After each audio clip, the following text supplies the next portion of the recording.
Alright, hi, Richard Moore here from EightStepStartup. Hope you're well. I just wanted to share some great advice I've been given this week by the author of this book, which has just come out and it's doing the rounds at the moment. So I think a lot of people are reviewing it and feeling it's one of those classics already. I've already posted about it because it's something like, what is it, 70 pages long. It's more of a pamphlet, and as the author, Pittampalli, calls it, it's more of a manifesto, in fact, for how to have a productive meeting, if a meeting at all.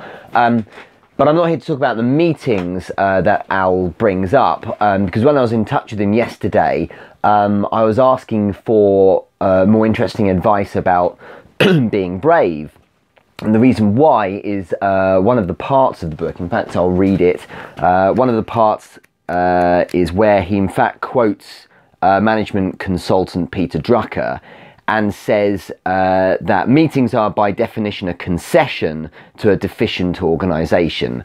A deficient organisation. Peter Drucker says we either meet or work. We can't do both at the same time. Okay, and then and Al Pittampalli himself says making no decision is to guarantee eventual demise. Now, if you look enough in the news, you look at the likes of BlackBerry, there's a book on my shelf there actually, which is Losing the Signal, about the demise of BlackBerry. If you look at Yahoo and what's happened more recently as well, these are companies who, yes, they make some movement forward, but a lot of the time it's about not making decision to do anything, and being fearful and being a bit too committee based, and eventually you end up with no action being taken. So does this resonate with you? Is this something you're aware of in your own organization, be it your startup or in fact a corporate environment that you're in at the moment?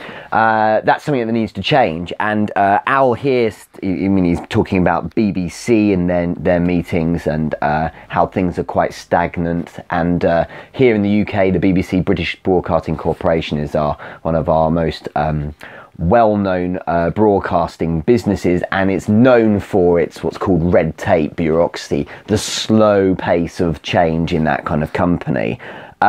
What's crucial is it's all about making sure you are looking at action. Okay, and so really I wanted to just say you need to be a bit more fearless when it comes to making decisions.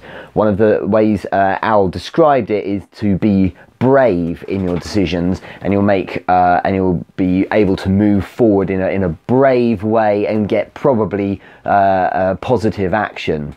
And I asked him yesterday, I said, Al, you know, what's the best piece of advice you've ever received? And he said, actually, it's from Seth Godin, who told him to ship early and often, which is very similar to the Bill Gates maxim,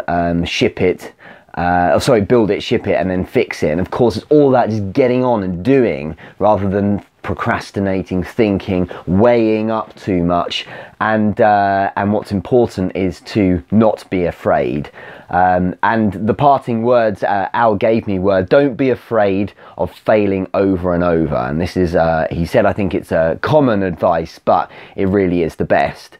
And I felt like putting this video together because I've just put down How Google Works, a great book if you haven't read it. And there as well, you know, it's like a sign, it's being thrown at me from all different angles here, that I should be talking about this, because it's yet another example in that book of where AdWords weren't working for Google at one point, and so I think it was Larry Page, instead of calling meetings and discussing different options, he just posted on the I think on the canteen board at Google, the ads suck. And what happened is, over the weekend, a load of people not even working in ads just took advantage of the opportunity to fix something in their company and just did it. They came up on Monday after working 3 days and over their weekend with a great solution that seemed to work, and there the company was moving forward. So take some action, be a little less fearful of what might happen.